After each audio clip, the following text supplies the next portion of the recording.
ہمارے ملک میں آزادی کے 75 سال کا جشن منایا جا رہا ہے اور میں شروعات میں آپ کے سامنے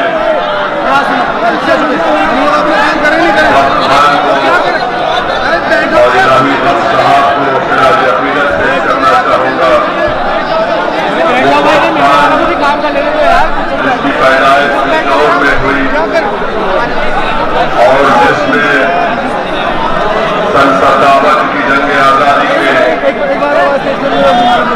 اپنے 4,000 سپاہیوں کے ساتھ دلی میں پہنچ کر اس وقت بہادر شاہ ظفر کے ساتھ مل کر انگریزوں کے خلاف جنگ آزادی میں حصہ لیا. مجھے یاد آتا ہے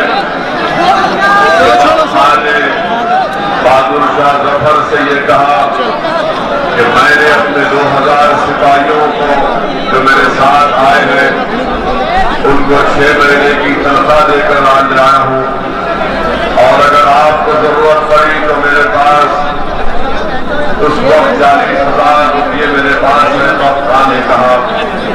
وقت خان نے دلی میں پوری فوج کا انتظام کیا اور بہادر شاہ ظفر کے گرفتاری کے بعد وہ لکھنؤ گئے اور مختلف مقامات پر انگریزوں سے مقابلہ کیا, جہاد کیا اور آخرکار وہاں سے یہاں سے نکل کر سوات کے علاقے میں گئے جو موجودہ پاکستان میں ہے.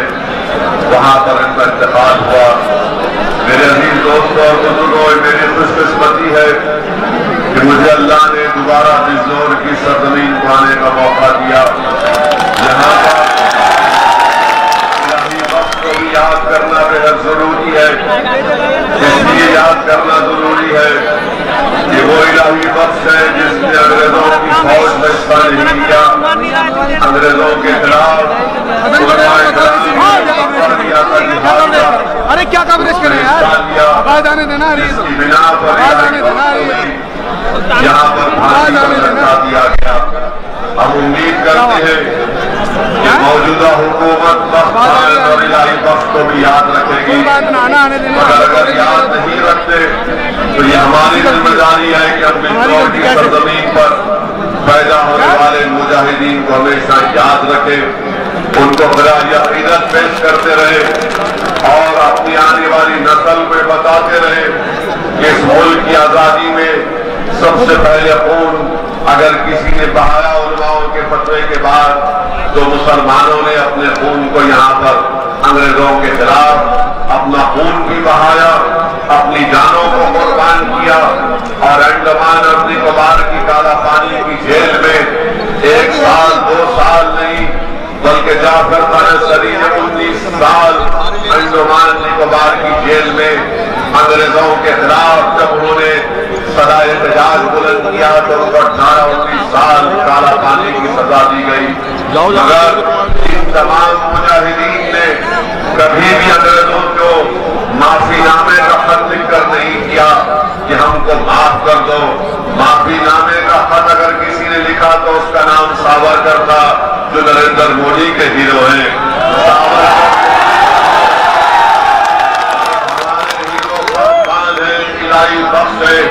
जिन्होंने जेल की सोबतों को बर्दाश्त किया मगर अंग्रेजों के सामने माफीनामे या भीख का खत नहीं लिखा। बहरहाल अजीज दोस्तों और बुजुर्गों, दूसरी बात मैं आपके सामने अर्ज करना जरूरी समझता हूँ कि आज संघ परिवार की तरफ से, आरएसएस की तरफ से, विश्व हिंदू परिषद की तरफ से इस बात का मुतालबा किया जा रहा है कि भारत में तबलीगी जमात के बारे में बकवास कर रहे हैं और मिसाल दे रहे हैं सऊदी अरब की। मैं विश्व हिंदू परिषद को और आरएसएस को कहना चाहूंगा कि आपको कब से सऊदी अरब से इतनी मोहब्बत हो गई? सऊदी अरब से इतनी मोहब्बत हो गई तो क्या फिर तुम यहाँ पर हाथ काटोगे चोरी के इल्जाम में? क्या तुम कत्ल के मामले में गर्दन काटोगे? ये विश्व हिंदू परिषद को अचानक सऊदी अरब से मोहब्बत हो गई। हम इनको बताना चाह रहे हैं कि हमको सऊदी अरब से मोहब्बत नहीं है, ना हमको कभी उनसे वास्ता रहा है। हाँ, वहां पर काबतुल्लाह है, वहां पर रसूलुल्लाह सल्लल्लाहु अलैहि वसल्लम का सबतुम्बत के मकी का आस्थाना है। तो इसका ये मतलब नहीं है कि हमको सऊदी अरब से मोहब्बत हो गई। आपको मोहब्बत है तो लब डालो गले, हमको उनसे मोहब्बत नहीं है। तबलीगी जमात की तो मैं जिम्मेदारी के साथ कह रहा हूं कि तबलीगी जमात का दहशतगर्दी से दूर दूर तक कुछ ताल्लुक ही नहीं है, ना कभी था, ना कभी है, ना रहेगा। इन लोगों ने साजिश की कोविड के दरमियान में और अल्लाह ने इनको जलील और रुसवा किया, कोर्ट से तमाम लोग बरी हो गए। मेरे अजीज दोस्तों और बुजुर्गों, ये बात कहना जरूरी है कि जो काम दावत का किया जाता है, दीन का दावत का काम किया जाता है, वो किसी हुकूमतों का या शख्सियत का मोहताज न था, न कभी रहेगा। अल्लाह के दीन का पैगाम अगर आप नहीं करेंगे तो अल्लाह किसी और कौम को पैदा करेगा और अल्लाह उनसे अपना काम लेने वाला है। तो मैं ये जानता हूं और मानता हूं कि कोई दूसरी हुकूमत कुछ भी कर ले, मगर भारत के संविधान के तहत तबलीगी जमात को अपना काम करने की इजाजत है और इस तरह की बकवास करने वाले, अनाप शनाप बकने वालों को चाहिए कि अपनी जबान को बंद रखे और सच्चाई बात। मेरे अजीज दोस्तों और बुजुर्गों, ये है कि आज हमने ये सुना कि कल हमारे वजीर आजम ने पूरे भारत के जो मेयर थे, बल्दियात के, उनको बुलाकर कहा कि तोड़ फोड़ ज्यादा मत करिए। हम भारत के वजीर आजम से पूछना चाह रहे हैं, तोड़ फोड़ 6 दिसंबर को किसने की थी? बताओ आप। तोड़ फोड़ के अगर आप बात कर रहे हैं तो फिर आखिर क्यों ज्ञानवापी और मथुरा की मसाजिद के बारे में आप ही से ताल्लुक रखने वाले लोग बकवास करते हैं, जहर आलूदा बयानात देते हैं कि हम दोबारा ज्ञानवापी और मथुरा हमारे एजेंडे में शामिल है। मेरे अजीज दोस्तों और बुजुर्गों, 5वीं बात यह कि मजलिस इत्तेहादुल मुस्लिमीन अब जब उत्तर प्रदेश में तंजीमी तौर पर मजबूत हो चुकी है और उत्तर प्रदेश के आने वाले असेंबली और विधानसभा के इंतखाबात में मजलिस पूरी ताकत और तैयारी के साथ इलेक्शन लड़ रही है, तो सबके पेट में दर्द हो रहा है, सब परेशान है कि अब क्या होने वाला है। समाजवादी पार्टी की तरफ से ये इल्जाम लगा दिया गया कि मजलिस वोट चाटने के लिए आई है, मजलिस भी टीम है। हम समाजवादी पार्टी के ये जिम्मेदारों से पूछना चाह रहे हैं, बताओ अगर मुसलमानों की क़ियादत बनाने का काम और इरादा और नीयत मजलिस रखती है तो इसमें सबको तकलीफ क्यों हो रही है? क्या उत्तर प्रदेश का यादव अखिलेश यादव को अपना नेता नहीं मानता? हर बरादरी हर साथ में उत्तर प्रदेश में अपनी अपने सियासी लीडर को बनाया या अपनी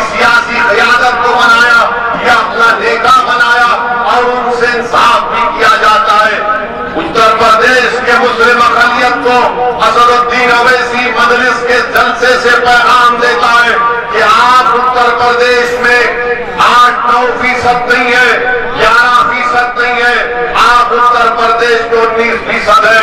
आपको अपनी सियासी क़यादत बनाना है, आपको अपने नुमाइंदों को वोट से कामयाब करना है।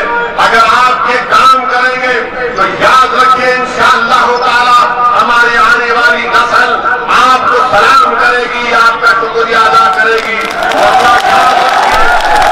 और मेरी इस बात को ज़हन नशीन कर लीजिए कि भारत में अगर मुसलमानों को अपना जायज मुकाम हासिल करना है, भारत में अगर मुसलमानों को अपनी नाइंसाफी की शिकायत अगर करते उस नाइंसाफी को खत्म करना है, भारत में अगर मुसलमानों को अपना हक मानना, अगर हक मिलना चाहिए, अगर आपको अपना हिस्सेदारी की शिकायत है कि हमको अपना हिस्सा मिलना चाहिए, नौजवानों को शिकायत है कि मुझे रिजर्वेशन मिलना चाहिए, अगर किसी मुस्लिम बाप को उसकी माँ को शिकायत है कि मुझे अपनी औलाद को पढ़ाने के लिए पैसे चाहिए, तो याद रखो ये उसी वक्त मुमकिन होगा जब आप एक सियासी क़यादत को बनाएंगे, आप अपनी ताकत का मुजाहरा करेंगे। याद रखिए जिसके पास ताकत होगी उसी के सामने लोग आकर झुकते हैं, जिसके पास ताकत नहीं होगी दुनिया उसकी परवाह नहीं करते। हाँ, ये बिल्कुल सही है कि हमारे इस इत्तेहाद के सफर को रोकने के लिए उत्तर प्रदेश के मुसलमानों में जो एक बेदारी पैदा हो चुकी है कि अब जब सब समाज को देखकर ये फैसला कर दिए कि हमको अपनी क़यादत को बनाना है, तो हमारे ही सफों से लोग खड़ा किए जाएंगे। तारीख गवाह है कि टीपू सुल्तान के खिलाफ गद्दारी करने वाले मुसलमान, सिराजुद्दौला के खिलाफ गद्दारी करने वाले मुसलमान, इमाम हुसैन के खिलाफ तलवार उठाने वाले मुसलमान, और अल्लाह के रसूल सल्लल्लाहु अलैहि वसल्लम के हदीस शरीफ को याद रखिए कि मस्जिद है और रहमतुल आलमीन सल्लल्लाहु अलैहि वसल्लम फरमाए उखरिज फइन्नका मुनाफिक, तो ऐसे मुनाफिकीन, ऐसे दल्लाल लोग हमारी सभाओं में आएंगे जो आपको पैगाम देंगे कि अगर तुम मजलिस को वोट दोगे तो बीजेपी जीत जाएगी। मैं उत्तर प्रदेश के मुसलमानों से जिम्मेदारी के साथ कह रहा हूं कि जीतना हारना ये जमहूरियत का खेल है। अगर आप इलेक्शन लड़ेंगे तो आप जीतेंगे भी और कोई हारेगा भी, मगर इसका ये मतलब नहीं है कि उत्तर प्रदेश का मुसलमान सिर्फ समाजवादी पार्टी को, कांग्रेस को, बीएसपी को वोट इसलिए दे कि वो भी जीत जाए, बीजेपी हार जाए और मुसलमान हार जाए। मेरे अजीज दोस्तों और बुजुर्गों, आप देखते हैं कि असेंबली और विधानसभा के चुनाव आ रहे और समाजवादी पार्टी की तरफ से मुशायरे किए जा रहे हैं, समाजवादी पार्टी की तरफ से मुशायरे किए जा रहे हैं, और वही समाजवादी पार्टी मुशायरा करके हिंदू मुस्लिम इत्तेहाद की बात करती है, बादशोरा को बुला लेती है, बेचारा शायर कलाम पढ़ता है और मुसलमान तो मासूम वाह वाह वाह वाह वाह वाह करके आप घर चले जाते हैं। कितनी वाह वाह करेंगे बताओ, तुमने अपनी जबान से कई साल से वाह वाह कर रहे, मगर वो वाह वाह आंखों में तब्दील हो गई हमारे बच्चों के मुस्तकबिल के लिए। तुमने मुशायरों में शिरकत करके एक शायर के कलाम पर वाह वाह किया, मगर बताओ जो बर्बादी तुम्हारे घर में और हमारे अतराफ में हो रही है उसका कौन उसका इजाला करेगा। मेरे अजीज दोस्तों और बुजुर्गों, यही समाजवादी पार्टी है। अगर मुसलमानों से मिलेगी तो बोलेगी भाईचारगी पैदा करो, अगर कोई गैर मुस्लिम के पास जाएगी तो बोलेगी समाजी न्याय की बात करेंगे, समाजी इंसाफ की बात करेंगे, मुसलमानों से सद्भावना की बात, और किसी और से मिलेंगे तो बोलेंगे नहीं सोशल जस्टिस होना चाहिए, सामाजिक न्याय होना चाहिए। क्या मुसलमान को सामाजिक न्याय नहीं होना चाहिए? क्या मुसलमान को इंसाफ नहीं मिलना चाहिए? और वकील यादव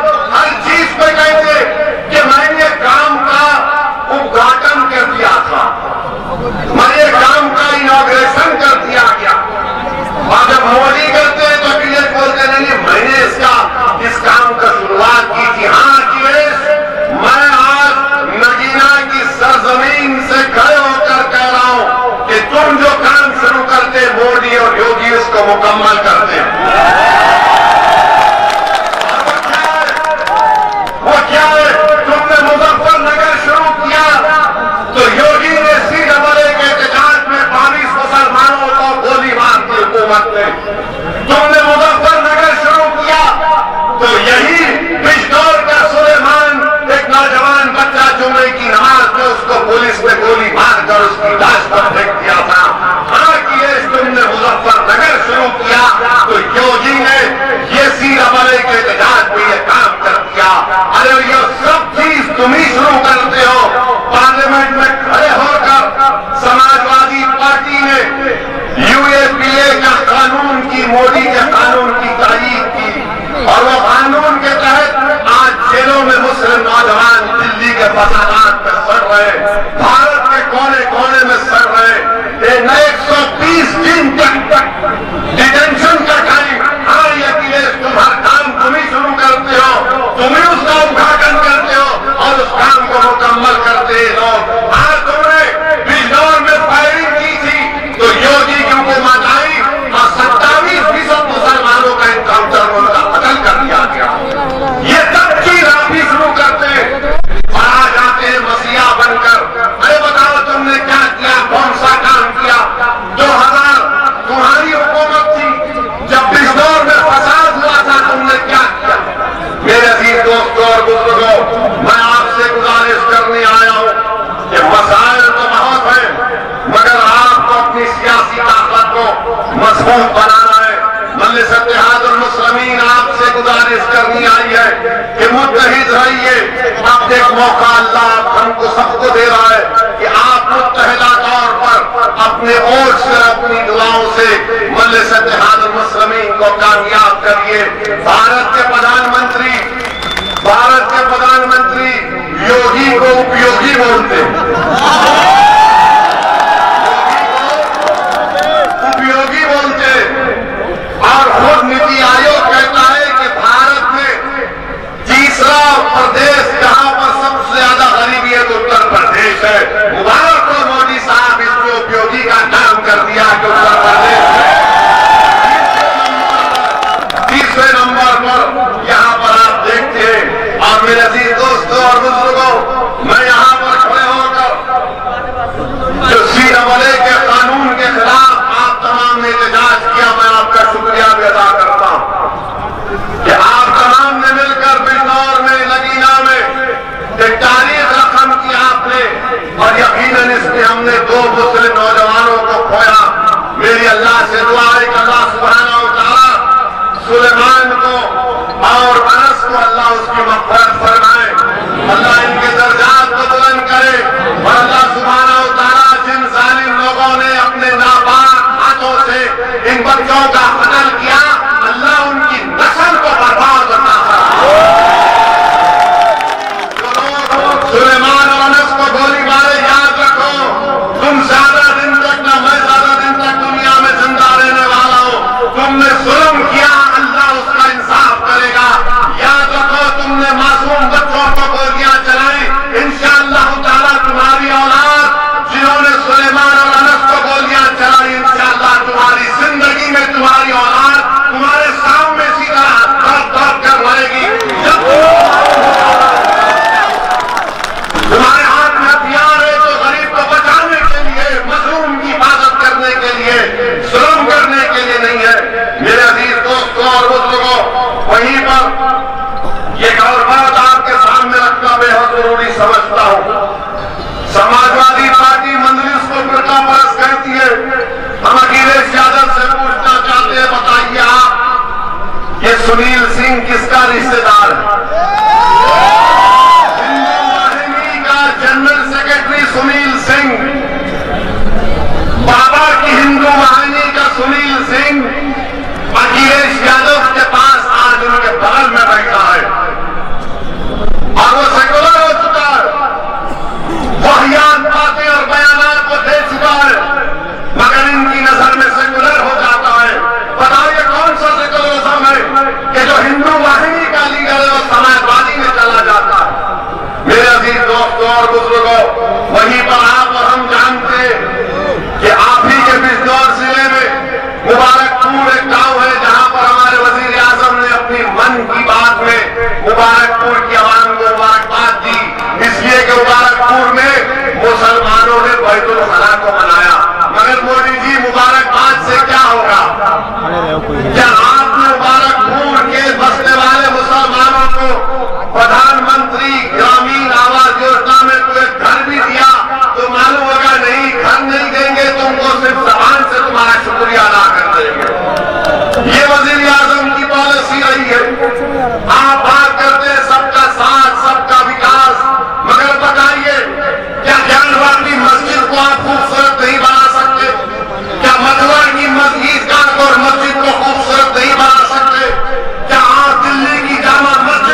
اور بزرگوں، ہر محاذ پر بی جے پی کی حکومت ناکام ثابت ہوئی، ہر محاذ پر۔ یہ بولتے کہ میں گنگا ایکسپریس سے بناؤں گا، ہمارے دلی سے کتنا ٹریفک ہے ہم کو معلوم، یہ مسئلہ حل نہیں کریں گے، ایکسپریس سے بنائیں گے۔ جی ایس ٹی وزیر نریندر مودی نے لگا دیا، صابن سے لے کے بنین تک قیمتیں بڑھ گئی، اور جی ایس ٹی پہ قیمتیں بڑھ گئی، آئل پیٹرول کی قیمتیں آسمانوں کو چھو رہی ہیں، مگر وزیر اعظم کہہ رہے ہیں کہ اپیوگی ہے۔ میرے عزیز دوستوں اور بزرگوں، یقیناً مجلس اتحاد المسلمین کی یہ کوشش ہے کہ آنے والے ودھان سبھا کے چناؤ میں، اسمبلی کے انتخابات میں یہاں سے دوبارہ بی جے پی کی حکومت نہ بنے اور یوگی دوبارہ مکھیہ منتری نہ بنے۔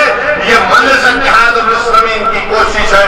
لوگ مجھ سے پوچھتے ہیں کہ آپ ان سے الائنس کیوں نہیں کر لیتے، فلاں سے الائنس کیوں نہیں کر لیتے؟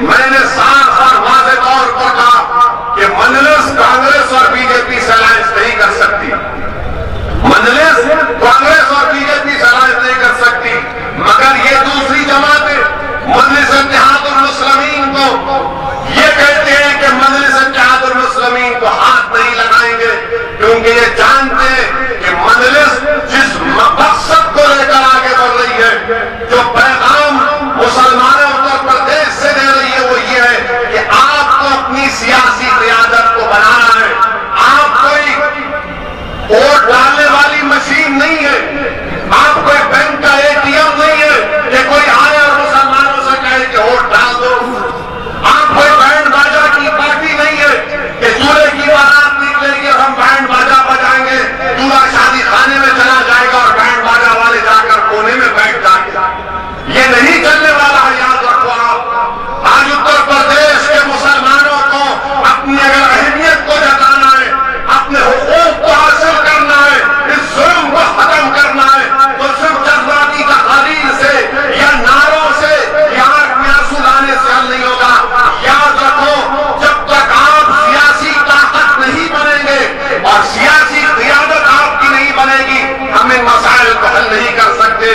بتائیے آپ کہ ہر جگہ پر مجلس کا جلسہ ہوتا ہے، لوگ مجھ سے پوچھتے ہیں کہ آپ نے اس مسئلے کو اٹھایا، میں ان سے پوچھتا ہوں کہ ہاں میں نے اٹھایا، بتاؤ کیا سماجوادی یا کانگریس نے اٹھایا؟ بولتے نہیں اٹھایا۔ کیوں نہیں اٹھاتے؟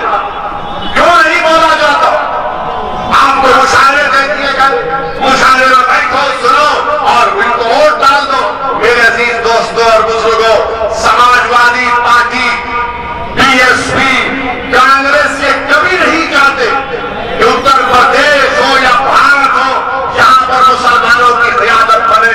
اور میں آپ کو ذمہ داری کے ساتھ کہہ رہا ہوں کہ اگر مسلمانوں کی قیادت بنے گی، اس سے بھارت کی جمہوریت مضبوط ہوگی، بھارت کا سنویدھان اور مضبوط ہوگا، لوگوں میں یقین بڑھے گا۔ ہر اتنی بڑی اقلیت، اس کی آواز نہیں، اس کا کوئی نیتا نہیں، اور 4-5% کی برادری ہے، ان کو ریزرویشن دینے کی بات کر رہے ہیں۔ نشاد ہے، وہ امت شاہ سے کیا ریزرویشن دو، تو بتاؤ 19% مسلمان ہیں، ان کا کیا ہوگا پھر؟ کیونکہ نشاد متحد ہو چکے، اپنے لیڈر کے پیچھے متحد ہو چکے، اپنی قیادت کو بنا دیا، تو آج امت شاہ کی آنکھ میں آنکھ ڈال کر کہہ رہے ہیں کہ اگر ہم سے الائنس کرنا ہے تو ریزرویشن دینا پڑے گا۔ میرے عزیز دوستوں اور بزرگوں، میں یہی آپ سے گزارش کرنے آیا ہوں۔ اب یہ کانگریس پارٹی کے بارے میں کیا بولا جا سکتا ہے؟ کانگریس پارٹی کے لیڈر جو امیٹھی سے ہار گئے، وہ کہہ رہے ہیں کہ یہ ملک ہندوؤں کا ہے، وہ کہہ رہے ہیں کہ ملک ہندوؤں کا ہے، اور اچھا ہندو ہی اس دیش کا پردھان منتری بنے گا۔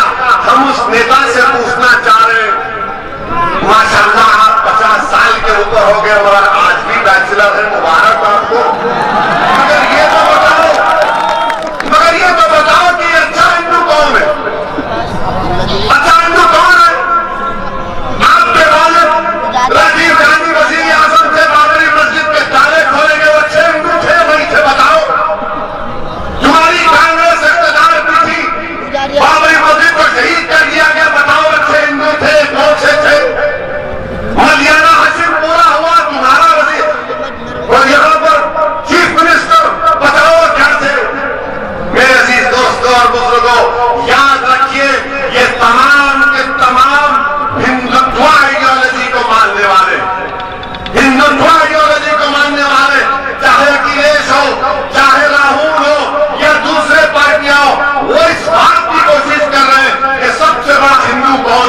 देश में। सबकी कोशिश ये कि मोदी से बड़ा मैं हिंदू बन जाऊं।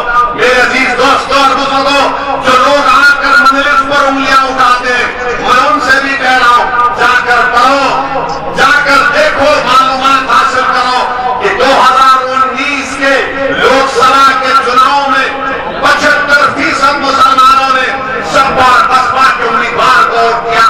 इसी वजह से यहां से बीएसपी के एक उम्मीदवार की कामयाबी हुई, मगर सिर्फ 15 सीट पर क्यों जीते?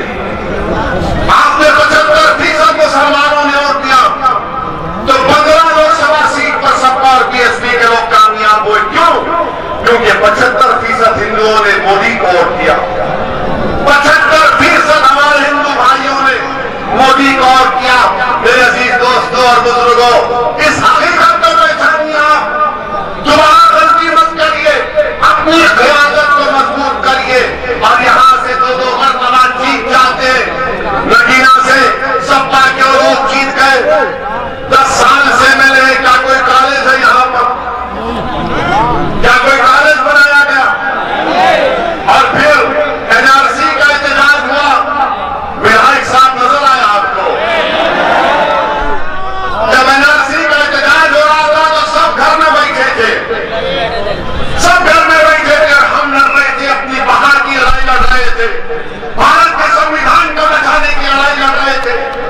और दुनिया ने देख लिया कि भारत की पार्लियामेंट में जब मोदी की हुकूमत ने एनआरसी का कानून लाया, कसौटी ओवैसी ने न सिर्फ भारत के मुसलमानों की तरफ से, बल्कि हर उस भारत के शहरी की तरफ से जो भारत के संविधान को मानता था, मैंने मोदी की हुकूमत के सामने खड़े होकर कहा कि ये तुम्हारा कानून मजहब की बुनियाद पर बनाया जा रहा है, जो अम्बेडकर के बनाए संविधान के खिलाफ है। जिस तरह गांधी ने सुभाष खान अफ्रीका में इस तरह के कानून को पाला था, मैंने बीजेपी के 3 चैंपियन के सामने कहा यह कानून को मैं नहीं मानता। आपने क्या किया? आपने क्या किया बताइए? समाजवादी के लोगों ने लाथैया कर रहे हैं, 1 कदम आगे 2 कदम पीछे, 1 कदम आगे बोलते क्यों नहीं? मगर इलेक्शन का मामला आया तो अब इनको सबको क्या लग रहा है कि ओवैसी को निशाना बनाओ। अरे तुम कितना निशाना बनाते बनाओ, मुझे मैं तैयार हूं। तुम क्या निशाना बनाओगे? मगर मैं जो यहां पर मिसालें दे रहा हूं, जो दलीलें दे रहा हूं, इसका जवाब दो तुम। इसका जवाब दो, तुमने मुसलमानों की क़यादत क्यों नहीं बनाई? तुमने मुसलमानों को उत्तर प्रदेश की सियासत में उनका जायज मुकाम क्यों नहीं किया? तुमने हमको कैदी क्यों बनाकर रखा? तुमने हमारी जबानों को बंद क्यों कर दिया? तुमने हमारे बच्चों के तरक्की के मौकों को क्यों बंद कर दिया? तुमने हमारी मसाजिदों की हिफाजत क्यों नहीं की? क्यों तुमने हमारी तहजीब की हिफाजत क्यों नहीं की? इसका कोई जवाब इनके पास नहीं, कोई जवाब इनके पास नहीं। मेरे अजीज दोस्तों और बुजुर्गों, मेरी आपसे नम्र गुजारिश ये है कि इस बार सोच समझकर अपने वोट डालने का फैसला लीजिए। और फिर यहां पर अफसोस की बात है कि मुझे बताया गया कि शेख खलील रहमान मरहूम जो चेयरमैन थे नगीना के, उनका इंतकाल हुआ तो विधायक साहब पुरसा देने भी नहीं आए। अब बताइए, आप जिंदा हैं तो भी फिक्र नहीं है, जब अल्लाह के पास चले जाते हैं तो आकर नाटक करके पुरसा भी नहीं दे सकते। इसलिए नहीं करते क्योंकि इनको मालूम ये मुसलमान कहां जाएगा, ये मुसलमान कहां जाएगा उनको छोड़कर। याद रखो, आप 19% है, यादवों की तरह 9-10% नहीं है आप। अगर आप इनको छोड़ देंगे तो कोई हुकूमत नहीं बना सकेगा उत्तर प्रदेश। अगर समाजवादी बीएसपी के खाबों की तकमील हो रही है तो उत्तर प्रदेश के मुसलमानों की बर्बादी पर उनके साथ बनाए जा रहे हैं। अगर अखिलेश यादव अपना चीफ मिनिस्टर बनता है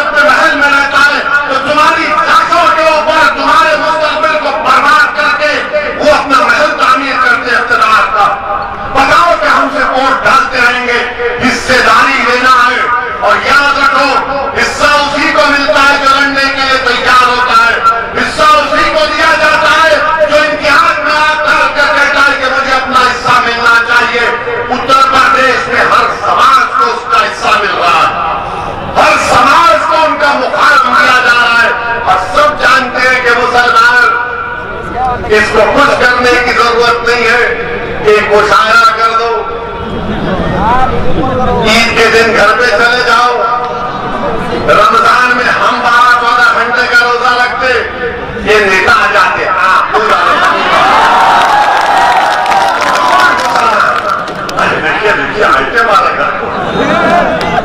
ان کو معلوم یہ 4 دن برابر چلے جاؤ، دونوں عید کے دن، عید الفطر، عید الاضحیٰ، رمضان کے دن اور میلاد کے دن مبارک ہو آپ کو، مبارک۔ ارے ہمارے آقا کی آمد ہوئی ہے تو تم بھی مان لو نا، کون روک رہا ہے تم کو؟ اسی میں ہم خوش ہو جائیں۔ میرے عزیز دوستوں اور بزرگوں، ہمارے مسائل اس سے زیادہ ہیں۔ میں کسی کا مخالف نہیں ہوں کہ کوئی عید کے دن میرے گھر پر آئے، یقیناً خوشی کا دن، کوئی افطار کے وقت آ جائے، مجھے کوئی اطلاع نہیں ہے، مگر اگر وہ آپ کے لیے سمجھ رہا ہے کہ اس سے میرا مسئلہ حل ہو جائے گا، میرا مسئلہ نہیں ہوگا، میرا اس سے مسئلہ حل نہیں ہوگا۔ اور پھر یہ بار بار یہ بی جے پی آئے گی، بی جے پی آئے گی، ارے بی جے پی آئی تو آپ کو اقتدار چلے گیا نا، بی جے پی جب آئی تو نقصان سب سے زیادہ کس کو ہوا؟ کیا کیس کو ہوا؟ کیا بہن جی کو ہوا؟ کیا کانگریس کو؟ ہم نشانے ملامت آ گئے، ہمارے وجود کو خطرہ پیدا ہو گیا، کیا تم آئے ہمارے کو بچانے کے لیے؟ جب ہمارے بچوں پر گولیاں چلائی جا رہی تھی تم آئے؟ گورکھپور کا ٹکڑا اوپر گیا، پولیس نے مارا تو یوگی نے تعینات اور اکھیلیش پہنچ گئے اس کے گھر کو، کیا جنرل ڈاف مارا گیا تو کوئی نہیں جانتے، کوئی جاتا بھی نہیں ہے، کیونکہ وہ مسلمان ہے، اس کی جان کی قیمت نہیں ہے، تمہارے خون کی قیمت نہیں ہے۔ تم سمجھ رہے کہ تمہارے آنسوں کی قیمت نہیں، تمہارے خون کی قیمت نہیں، تمہاری جان کی قیمت نہیں، اس لیے کہ تم نے طاقت نہیں دکھائی، اور طاقت دکھانا 2 لاکھ کا مجمع کھڑا کرنے سے طاقت نہیں دکھتی، طاقت اقتدار والوں کو ڈرانے سے ملتی کیسے؟ جب تم ایک سیاسی قیادت بناؤ گے، جب تم ایک سیاسی حکومت بناؤ گے، تمہارے ووٹ سے تمہارا نمائندہ جب لکھنؤ کی ویدھان سبھا میں جا کر کہے گا نعرہ تکبیر اللہ، تبھی تو معلوم ہوگا کہ ہاں آپ کی آمد ہو چکی ہے، ان کی آمد ہو چکی ہے۔ اسی لیے جب ہم 2019 میں دوبارہ حیدرآباد کی عوام نے اللہ سبحانہ وتعالیٰ نے ہم کو کامیاب کر کے بھیجایا، تو ہم جب حلف لینے کے لیے جا رہے تھے تو پورے بی جے پی کے 300 شروع ہو گئے، ان کا جو جی ایس آر کا نعرہ ہے وہ نعرہ لگا دے، وہ فلاں بھارت کا فلاں نعرہ، ہم کو دیکھ کر بولے پکارو بابا پکارو، ہم کو دیکھ کر تم کو سب یاد آتے، ہمیں کو دیکھ کر ہم نے حلف کیا، اور حلف دینے کے بعد ہم نے کہا کہ ہماری فطرت میں نہیں ہے کہ کسی کا قرضہ باقی رکھے، اور پورے ایوان کے سامنے ہم نے کہا جے بھیم، ان کو بھی رکھا یہ کیا کر رہا ہے؟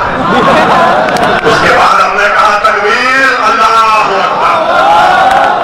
اب ان کو برداشت نہیں ہوا کہ کیسے ہمارے ہم تمام کے سامنے اس نے اللہ اکبر کہہ دیا۔ بی جے پی کے لوگ آ کر پوچھے ویسی تمہیں ہمارے سامنے اللہ اکبر کا میں نے کہا سنویدھان اجازت دیتا ہے، نہیں بول سکتے کیا؟ بولے تم ایسا ہی بولتی، بولا ہم ایسا ہی بولتے، دیوانے لوگ پاگل ہو گئے۔ اتر پردیش میں مسلمانوں کے پاس مسائل ہیں، جس کا سیاسی حل آپ کو تلاش کرنا ہے۔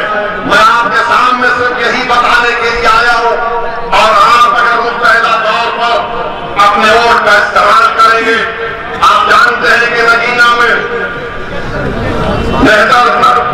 وہاں پر کئی ہینڈلوم کے انڈسٹری بن پڑے ہیں، بہت سے مشکلات ہیں۔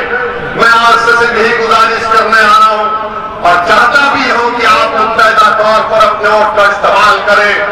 مجھے یقین ہے کہ اللہ سبحانہ وتعالی ہم کو کامیاب اور کامران کرے گا۔ زندگی کا فیصلہ تو اللہ کرنے والا ہے، موت تو بڑا ہے، موت تو سب کو آنی ہے، مگر یاد رکھیے میں آپ سے اپیل کر رہا ہوں کہ 60 سال ایک قوم کے لیے بڑا لمبا عرصہ ہوتا ہے، بڑا لمبا عرصہ ہوتا ہے۔ آپ تھوڑی سی کوشش کرو، آپ تھوڑی سی کوشش کرو، اور یاد رکھو اگر آپ یہاں پر اپنی قیادت کو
परमिशन दिलाया और जब हमारी तकरीर शुरू हुई सिर्फ 6 मिनट का वक्त मिलता है मुझे, 6 मिनट में हमने हर चीज को खो दिया अल्लाह के करम से। हमने हर चीज को बता दिया, संविधान के खिलाफ है, क्या क्या नहीं कर गलतियां हो रही है। तो बात को शख्स ने मुझसे कहा कि हाँ मैं मान चुका हूं तुम्हारी बात को।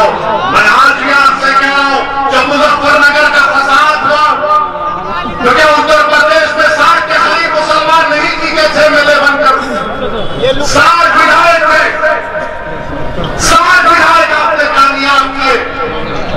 अगर उसमें से 10 आपके वोट से कामयाब होते तो खुदा की कसम मुजफ्फरनगर नहीं होता, नहीं होता, नहीं होता। मगर आपने वोट डाला, कार्यकर्ता को वोट डाला, आपने देखा नहीं बनाया।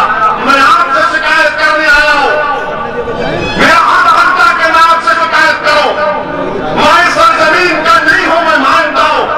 ना मैं यहां पर अपनी मकबूलियत के लिए आया हूं, ना अपनी अनानियत के लिए मैं आया हूं कि मेरा हक बनता है, क्योंकि मेरा और तुम्हारा कोई खून का रिश्ता नहीं है, मगर मेरा और तुम्हारा वो रिश्ता है, याद रखो, जिसको रब्बुल आलमीन ने कलमे की बुनियाद पर कायम किया।